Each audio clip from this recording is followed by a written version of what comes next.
yes. Fragmented there. Yes, yes. Thought has created a society based on this fragmentation. And thought has created the gods, the saviors, the Jesuses, the Christs, the Krishnas, the Buddha. Mm-hmm. And those are all measurable. In the sense, you must become like the Christ, or you must be good. All sanctioned by a culture which is based on measurement. Once you start with forecasts, as we have classically, then we're going to necessarily move to 5, 6, 7, 400, 4,000, Yeah. an indefinite division, Yes, that's right. and all in the interest, it is claimed, of clarity. Of course. All in the interest of clarity. So unless we understand the movement of thought, we cannot possibly understand disorder. It is thought that has produced disorder. Sounds contradictory, but it is so. Because thought is fragmentary. Yes. Thought is time. And as long as we are functioning within that field, there must be disorder. Which is, each fragment is working for itself. In opposition to other fragments. I, a Christian, am in opposition to the Hindu, though I talk about love and goodness and all the rest of it. I love him so much, I want to see him saved, so I will go out and bring him come into over the to fold. my camp. Yes. Yes, yes. One of the, probably the basic cause of disorder is the fragmentation of thought. I was told the other day that in a certain culture, thought means the outside.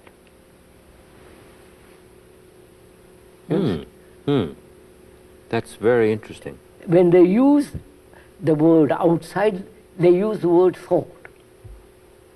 And we think it's inside. That's the whole, you follow? How marvelous, how marvelous. So thought is always outside. Whether you can say I'm inwardly thinking. Thought has divided the outer and the inner. So That's right. to understand this whole contradiction, measurement, time, the division, the fragmentation, the chaos, the disorder, one must really go into this question of what is thought, what is thinking. Can the mind, which has been so conditioned in fragments, in fragmentation, can that mind observe this whole movement of disorder, not fragmentarily. No, but the movement itself. Movement itself. Movement itself, yes. But that's what's so terrifying, to look at that movement. It's interesting that you've asked this question in a way that keeps boring in, because measure is, and I'm going to put something now in a very concise, elliptical way, is possibility, which is infinitely divisible. It only comes to an end with an act, And as long as I remain divided against act, I regard myself as a very deep thinker. I know. I'm sitting back, exploring alternatives, which are completely imaginary, illusory. And in the business world, men are paid extremely high salaries to come up with what is called a new concept. Yes, new concept. Yes. That, yes. And it's called by its right name, of course, but it isn't regarded correctly as to its nature. It isn't understood as to what's being said when that happens. That brings up the point, which is measurement means comparison. Yes. Our society and our civilization is based on comparison. From childhood in the school to college and university, it is comparative. That's right. And comparison between intelligence and dullness, between the tall and the black, white and purple and all the rest of it.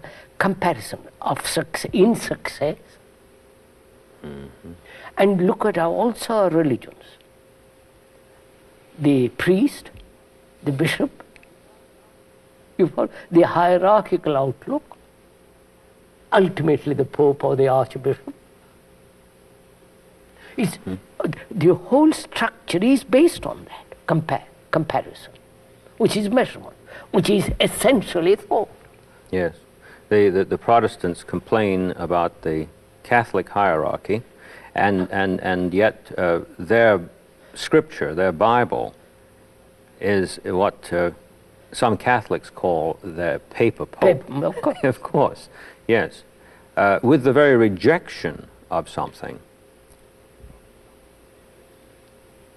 takes its place which becomes even more divisive. Yes. Yes. So is it possible to look without measurement, that is, without comparison? Is it possible to live a life, living, acting, laughing, the whole life, living, crying, without a shadow of comparison coming into it? So this, I have done, I'm not boasting, or I'm just stating a fact. I've never compared myself with anybody. That's a most remarkable thing. Most remarkable thing. I've never thought about it even. Say, but somebody much cleverer than me, somebody much more brilliant, much so intelligent, somebody greater spiritual. It didn't enter.